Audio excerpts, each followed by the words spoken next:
Christ then is present sacramentally, we say. That means he's not present locally. It's not like, you and me standing here, but he is present according to his promise. What that means, we don't claim to understand, and we really don't try to explain it. Luther didn't explain it. He just said in with and under. It's there. And that's why we're not going to test the contents of your stomach and find body and blood there. But is he present according to his body and blood? Yes. I don't know how, but he is. That's the promise he makes. This then also leads to another teaching. Because of Christ's promise, that means that the bread and the wine are delivering the body and blood to whom? At the rail. If you're at the rail and you're receiving it, who's getting the body and the blood? Me. Yeah. What about the unbeliever next to you? What's he getting? Bread and wine. Bread and wine and body and blood. You bet he is. That's known as the Manduc. One more Latin phrase for you. I'm not sure that's the last one. It won't be the last. Manducatio indignorum. Manducatio indignorum. Manducatio indignorum. Trust me, you will thank me someday for all this Latin, because you will be sitting in a class down the road here, and the prof will just start spouting out the Manducatio, and you're going to go, oh, what's that? You're going to have people going, not knowing what they're talking about. You will know. You will know. You'll say, I have Dr. Biermann to thank. His mercy to me, I'm so grateful. All right. So Manducatio indignorum. Manducatio means the eating.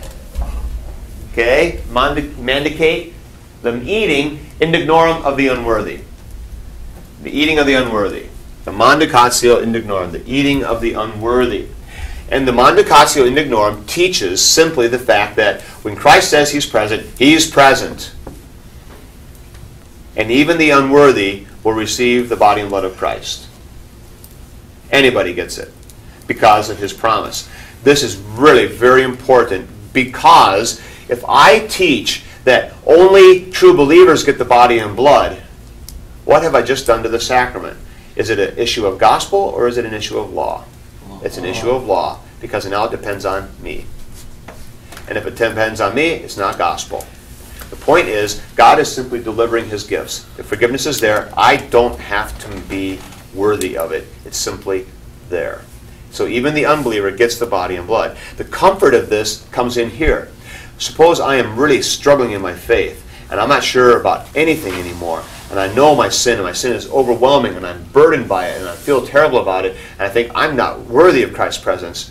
I drag myself to the altar, and I receive there the body and blood of Christ. Do I get the full thing? Absolutely. And it doesn't depend on me. And that's where all the comfort comes in. He's there for me because he says so. It doesn't depend on me. That's tremendous comfort. Yep. I went to Catholic University and went to student mass, also known as singles mass, but for a lot of other reasons. But yeah. I did find some comfort in what every time when you went up to the table, they repeated the words of the centurion, Lord, I'm not worthy to receive you, but I say the word and I shall be healed. Mm-hmm. So, I don't know, I found comfort in that. Yeah, that's part of their piety. I mean, that's one of the things that a parishioner is supposed to say when he receives the sacrament. I am not worthy to receive you. I have to say the word and I will be so. And so that's part of that piety. I'm receiving them. And we have Lutherans who will practice the different degrees of that as well. Yeah, it's a cool thought. We're not worthy of his presence with us, but yet he comes. Okay? So, the Manducatio indignorum says that everybody gets the bread and wine. This is kind of the acid test if you really have communion right. Because if you believe in the Manducatio indignorum, then that means you really understand Christ's presence, the real presence. If you deny this, and of course Calvin would deny this, because he's only there for the believers. Well, now you don't have a real sacrament. Now you're not getting the gospel. You made it into law. So this is a critical test on, do you really understand what's going on here and what's being given and what's not being given in the sacrament? So then Calvin would say that the spirit of the divine spirit of God isn't even present in communion, or Christ isn't even present only for the elect then. That's right. Only for the elect. That's right. Nobody else is there because he's not going to bother with you. And you see, you begin to see where all the doubts come in. So I go to the sacrament. Did I get Christ's body and blood? Don't know. Kind of a crapshoot. And maybe I did, maybe I didn't. I think my heart was right, but I'm not sure if it really was. And this was an insight I had this previously this summer. I was getting ready to preach some text, and it was talking about, if you come to God with a sincere heart. And I thought, we talk about that all the time. You got to really mean it when you confess. But then I began to think, what does sincere mean? When was the last time I was sincere about anything? If my sincerity ever becomes a test for my, worthiness, I'm in trouble. Sincerity is a hard thing to come by among Christians, among people. We might think we're really, really sincere, but we have mixed motives on everything. And I would hate to start having sincerity become the test of anything. Mercifully, with God, it's not. He doesn't care where we're at. He just simply gives the gift. So you don't have to have the right attitude to get the sacrament. Now, we again have the difference here between validity and benefit.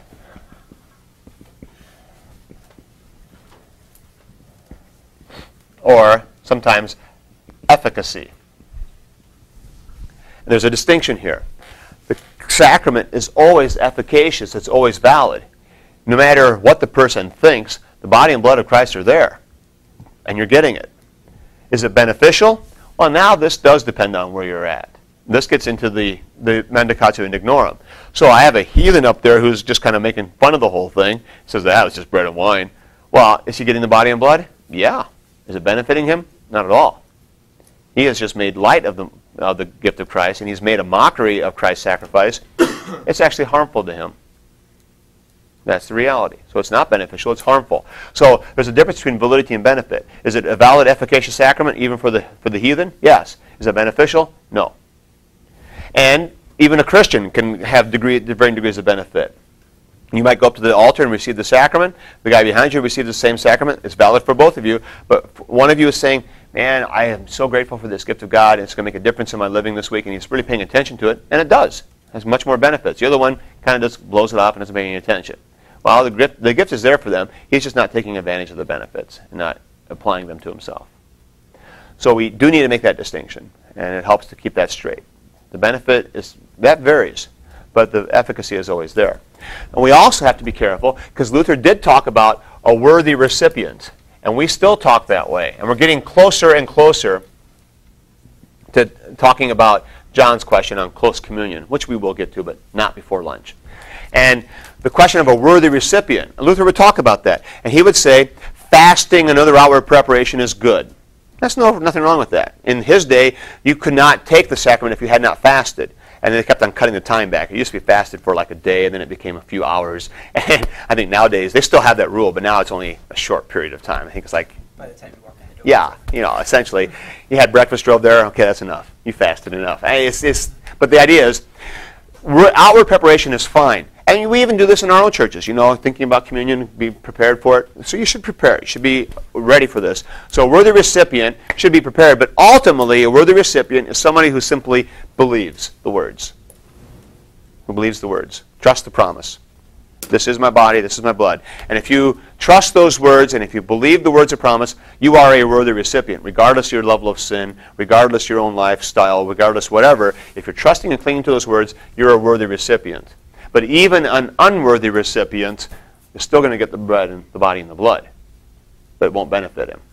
So the worthy recipient, one who is simply clinging to the promise and seeking God's forgiveness, that's what he gets.